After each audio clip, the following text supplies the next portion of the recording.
Dong a vong I dong, a nong dong, dongi a nong a. Translated, David and Dina. How do I fit 20 years into a few short minutes? Because, as you know, I've been around for most of it, from the beginning. Dina, I've seen your jumpsuits and your big hair, which has slowly but surely, over the years, morphed from large and in-charge Texas hair to respectable Midwestern proportions. David, I've seen your big glasses and tiny mustache transform into smaller glasses and a mullet, and then on to the obligatory youth pastor goatee.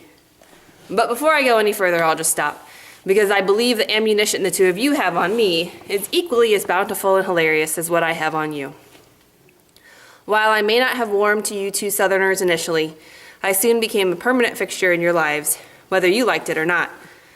After countless days spent in vans and buses, deliriously singing silly songs to stay awake and sane on long road trips, and after an untold number of drama practices, youth council meetings, car washes, and other not-so-fun fundraisers, not to mention the hours I clocked in on your couch, it was pretty clear that you guys were also a permanent fixture in my life.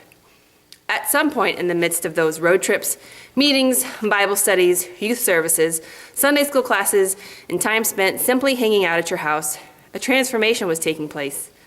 The obvious change that was taking place was that I was growing up, from that 15-year-old you first met, to a college student, then graduate, then adult, working in the real world, trying to apply what I'd learned and what you and my parents tried to teach my stubborn mind. The more subtle change that was taking place was that instead of my youth pastors, and then instead of my pastors, you were becoming something else.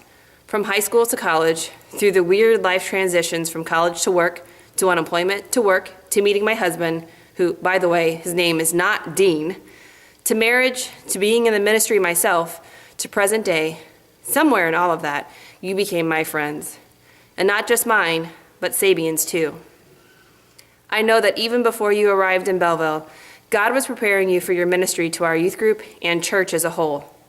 Who knew then that your ministry in Belleville would extend 20 years and beyond? Well, I guess God did. As he does everything in his perfect timing, he designed it so that you two youngins would become part of our church family, and in turn, our individual families, each one. Know that if Lacey were here, he'd be sure to say, "Now I can't believe it's been 20 years. Know that any time you drop by Mom's, she'll be sure to offer you a sandwich, a Coke, and won't even bat an eye when you check her cabinets and candy jars for some chocolate.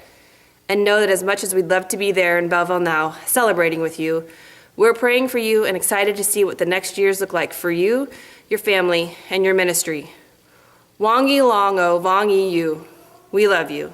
Love, Sabian, Melissa, and Adelaide Cheney."